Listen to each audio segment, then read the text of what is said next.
झारखंड की पहाड़ियों में बसे एक शांत शहर में रहता था समीर चौधरी, एक मैकेनिकल कंसल्टेंट, जिसका काम उतना ही अस्थिर था जितनी उसकी आर्थिक स्थिति।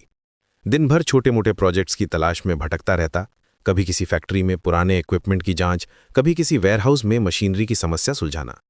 लेकिन उस शाम जो चिट्ठी मिली, वो उसकी जिंदगी बदलने वाली थी। एक सफ़ेद लिफाफा, बिना किसी नाम के, अंदर सिर्फ कुछ लाइनें। आज रात आखिरी ट्रेन से आइए, भुगतान उधार होगा, पूर्ण गोपनीयता आवश्यक है। और एक पता। समीर ने चिट्ठी को बार बार पढ़ा।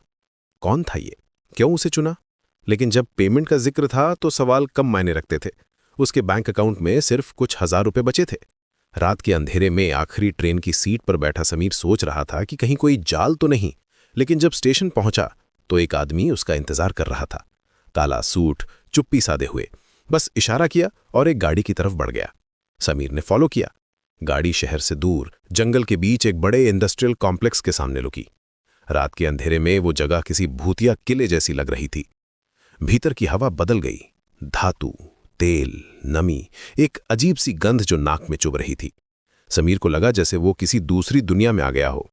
वो आदमी उसे एक बड़े हॉल में ले गया और वहां था एक विशाल मशीन, इतनी बड़ी कि समीर की गर्दन पीछे मुड़ गई उसे देखने के लिए। चुप, बिल्कुल चुप, जैसे कोई सोया हुआ दैत्य हो। बस मशीन देख लीजिए, वो आदमी बोला और चला गया। समीर धीरे धीरे मशीन के पास गया। उसकी सतह ठंडी थी, लेकिन जैसे ही उसने हाथ रखा, एक अजीब सा वाइब्रेशन महसूस हुआ। Pressure leak. ये कोई साधारण काम नहीं था। उसकी इंजीनियरिंग की समझ कह रही थी कि यह मशीन कुछ और है, कुछ खतरनाक। तभी पीछे से एक आवाज आई। एक औरत, डरी हुई, घबराई हुई। कृपया रुकिए मत, अभी जाइए। उसकी आंखों में पैनिक था, जैसे वो जानती हो कि यहां क्या होने वाला है। ये जगह, ये मशीन, आप नहीं जानते। लेकिन समीर के दिमाग में पेमेंट का ख्याल घूम रहा था। उदार भुगतान, उसके बिल्स, उसकी जरूरतें। मैं यहां काम के लिए आया हूं, उसने कहा। औरत ने एक बार फिर गुजारिश की, लेकिन समीर ने मना कर दिया। और फिर क्लिक, एक आवाज। मशीन जाग गई और उसी क्षण लोहे की छत धीरे धीरे नीचे सरकने लगी। समीर की सांस फूलने लगी। ये क्या हो रहा था? उसने चारों तरफ देखा। कोई एग्जिट नहीं, कोई एस्केप नहीं।